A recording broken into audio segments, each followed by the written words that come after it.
Baik, kita akan menuju pembahasan pada tips dan triks bagaimana supaya anak terhindar daripada gadget.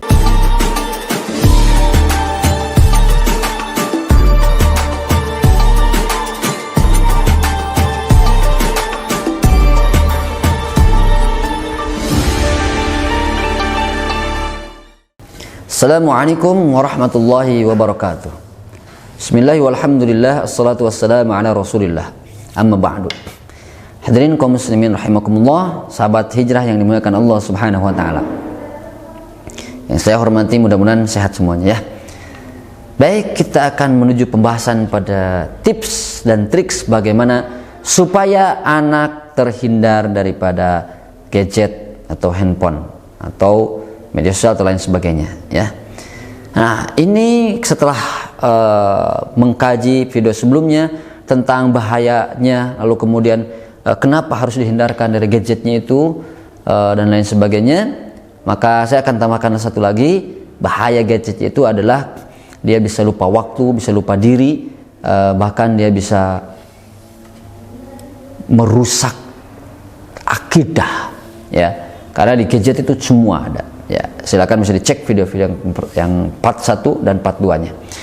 Nah, sekarang tipsnya bagaimana sih? Anak saya ya kemarin waktu situasi pandemi, dia mengharuskan anak melihat HP untuk belajar, mengharuskan anak beli HP, bahkan dibelikan ya, maksudnya dibelikan HP. Kemudian orang-orang berpikir membuat konten A, B, C dan lain sebagainya. Orang tersedot ke sana. Banyak orang yang kaya, banyak orang yang meraup banyak keuntungan, kekayaan daripada gadget, dari media sosial, dari YouTube dan lain sebagainya ya, banyak. Sehingga orang-orang tergiur, pingin, wah saya pingin seperti dia, akhirnya membuat konten. Orang-orang pikirannya konten. Kayaknya kemarin ada yang kejadian kan, mau dikuliahkan tapi tidak mau, dia pinginnya menjadi YouTuber, dia menjadi seorang content creator. Nah, itu sudah terjadi. Nah, maka saya sekarang berdiri, saya sekarang ada di sini berceramah, berpidato, ataupun kita sama-sama sharing di YouTube ini karena saya dulu ya bukan kepingin jadi YouTuber, content creator, bukan, tetapi belajar dulu dari SD, SMP, SMA, kuliah, bahkan sekarang di pesantren saya belajar, gitu kan? Belajar dari dulu bahasa Arab, bahasa Inggris, bahkan dulu pernah pesantren di Jawa Timur yang percakapannya bahasa Arab, bahasa Inggris, mempelajari Al-Quran, qiraat, tilawah, tahu, paham arti, sampai paham, sampai baca Al-Quran, merasa paham itu yang dibaca. Ketika membaca innal ladzina kafaru bi ayatina sawfa nuslihim nara, sudah ada di otak itu terjemahannya, pemahamannya sudah ada, sehingga ketika baca itu, nah, jadi jangan nyinyir, wah Ustadz juga itu jadi content creator, Ustadz juga jadi YouTuber itu di YouTube. Tidak, sebelumnya belajar. Dan ini untuk syiar daripada mereka, daripada orang-orang memberikan konten-konten yang tidak edukatif, yang tidak ada unsur pendidikannya. Nah, kita bekerja sama bagaimana ini juga disiarkan sehingga bisa ditonton untuk jutaan. Coba sekarang lihatlah, ya, lihat nih, tayangan kita dengan tayangan yang hiburan-hiburan lebih banyak mana gitu, lebih banyak mana, dan lebih banyak mana, jutaan mereka ditonton. Ya minimalnya ribuan, ratusan ribu. Kita belum mencapai. Artinya apa? Bukan berarti kita ayo tonton, bukan, tetapi ya dengan begini pun gitu, dengan begini pun orang-orang itu tetap tergiurnya kepada hal yang hiburan itu. Maka kita buat nih, ayo sama-sama kita mengkaji. Nah, tipsnya bagaimana nih ibu-ibu, ayah-ayah? Bagaimana tips supaya anak terhindar daripada gadget? Satu, tentunya orang tua harus ada ilmu. Ada ilmu dulu.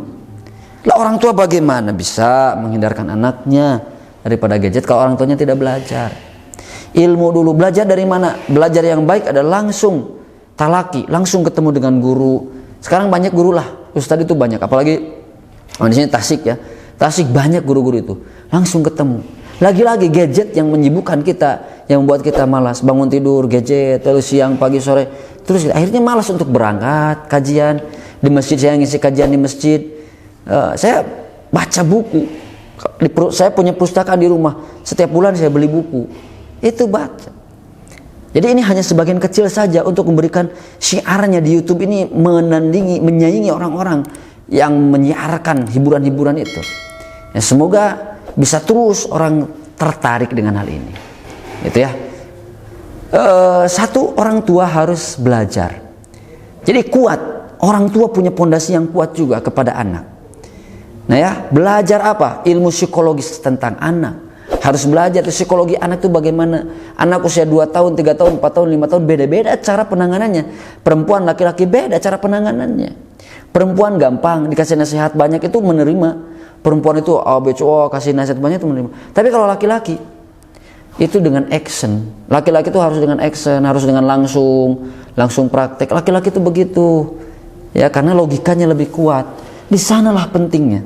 Ya. Jadi ini juga ilmu untuk menangani anak laki-laki itu pakai logika kan. Perempuan pakai perasaan, disentuh, dielus ya, lalu diobrol, ngobrol berdua di kamar dengan ibunya ya, itu butuh-butuh. Sekarang apakah ada waktu untuk seperti itu? Coba, kadang-kala sibuk dengan sinetron, kadang-kala sibuk dengan TV-nya, gadgetnya, media sosialnya, bahkan dengan alasan egonya berjualan. Iya ada, silakan, tetapi untuk anak pun harus ada. Tadi bahwa di sebelumnya saya sampaikan HP itu responsif, maka ibu harus responsif. Kenapa saya bilang ibu? Karena ayah di luar ya, beberapa orang sebagian daripada ayah bekerja di luar kan, ibu di rumah, yang paling banyak bersama anak ya ibu. Kalau ada ayah yang di rumah juga ya itu sama-sama berarti. Ayo main sama anak seneng itu ya. Dan saya sudah praktekkan. Kita tes, coba kita main gadget dengan istri saya. Lalu tiba-tiba anak pengen main nyana, ganggu terus.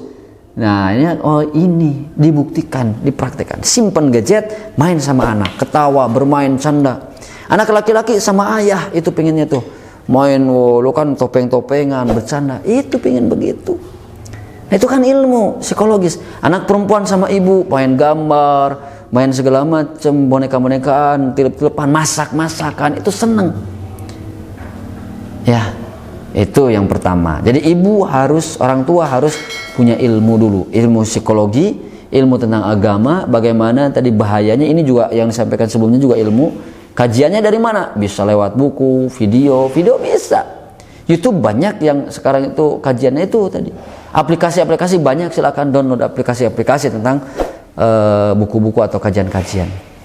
Nah, yang kedua, ibu harus memberikan jeda waktu. Kalau misalkan anaknya sudah kecanduan gadget, orang tua harus memberikan jeda waktu. Contoh begini, kalau saya praktekkan kepada anak, ayah pengen main HP, ya silakan, asalkan nanti ya 10 menit.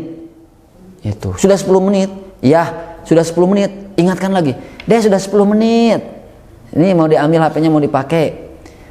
Masih main nih sebentar lagi, yuk ayah kasih waktu 5 menit lagi.